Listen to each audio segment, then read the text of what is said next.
yediren, içiren ve bizi hidayet ettiren Yüce Allah'a hamdolsun.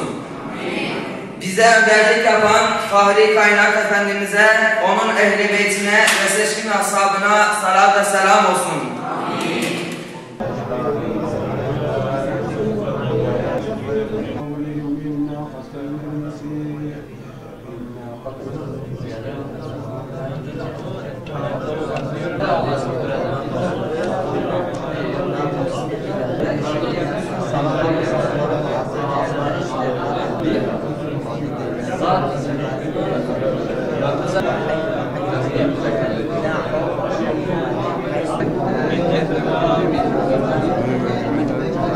Adım Ammar, soyadım Şimşek. Tuhfa kitabında okuyorum. Ortalama bir yıldır medresedeyim. İlim İrfan Medresesi'ndeyim. Yani gençlere okumalarını tavsiye ediyorum. Bingöl İlim İrfan Medresesi'nde okuyorum. Yaklaşık bir yıldır medresedeyim ve avamil kitabındayım. Yani ilim okumak güzel, gençlere de ilmi tavsiye ediyorum. Adım Abdullah, soyadım Adıyaman.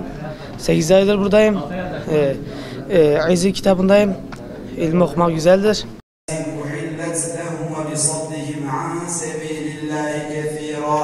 وأخذهم الربا وقبلهم عنه وأكلهم أموال الناس بالباطل وأعتدنا للكافرين منهم عذابا أليما لكن الراسخون في العلم منهم والمؤمنون يؤمنون بما أنزل إليك وما bu nev'ade bu da resimlenir yani hadde fi cevabı mahuve dediği zaman o da tabi Ramazan ayı içindeyiz. Allah'a şükür bu Ramazan'ın bereketinden istifade etmek için ki Ramazan da bir Kur'an ayı olduğu hasebiyle biz bu ilim ki Kur'ani ilimdir. Ramazan-ı Şerif'te de talebelerimize devam ettirdik. Yani bunları dağıtmadık. Dedik ki bu bereketten de bu feyizden de istifade etsinler. Tabi burada biraz da Ramazan'da programlarımız değişik oluyor. Yani sabahları çocuklar, talebelerimiz sabahları biraz sabah namazından sonra kıraatlerini falan mukabellerini yaptıktan sonra yatıyorlar. Saat 10'da biz derslere başlıyoruz. Öğleyin mukabele yapıyorlar. Ondan sonra işte müzakereleri başlıyor. Bir miktar metinleri başlıyor. Metin yapıyorlar. Ve ondan sonra ikindi namazı, öğlesince vakit namazlarında çocuklarımız mutlaka camiye gidiyorlar. Teravih vaktinde camiye gidip imamla beraber teravih kılıyorlar. Ve bir de burada büyük bir sayımız vardır. Hamdolsun Rabbimize. Biz diyoruz ki bu bizim buradaki sayımız inşallah yeterlidir. Yani bir ümmeti ihya edecek bir sayıdır. Bir 60-65 civarında bayan talebemiz vardır. Arapça ilmini okuyorlar. Çalışkan çocuklardır. Ve bir de 40-45 civarında bizim erkek talebelerimiz Arapça okuyor. Ve 25-30 civarında bizim hafız talebelerimiz vardır. Kur'an'ı hafız ediyorlar. Bunlar böylesince büyük bir rakamdır. Yani bir 145 civarında talebelerimizdir. Biz çok da ümit bağlıyoruz. Yani biz elbette ki her okulda, her medresede, her yerde fire olur. Fakat temennimiz Rabbimize odur ki çok dikkat ettiğimizden dolayı müderrislerimiz de başlarında durduklarından sebep biz fire az verme çabasındayız. Yani biz diyoruz ki yani eğer 140 kişi ise bunlardan 10-15 kişi ancak ya fire verir vermez öbürleri yarın bu ümmeti Muhammed sallallahu aleyhi ve selleme varis olacak. O Muhammed'in varisleri ve ümmete yaraşır bir tipte vazifelerini yapacaklar. Tabi diğer taraftan da medreselerin bir maneviyatı vardır. Çünkü bu başta Resulullah sallallahu aleyhi ve sellem ve Cibrail aleyhisselam arasında geçen bir tedrisat halidir. O günden günümüze kadar gelmiştir. Ve hatta bu ilm, nahu ilmi, sarf ilmi, yani Resulullah sallallahu aleyhi ve selleme veraseti yüklenen, omuzlarına alan Hazreti Ali radıyallahu teala anhu Kufe'de bu tedrisatı yapmıştır. O günden bugüne kadar bu devam etmiştir.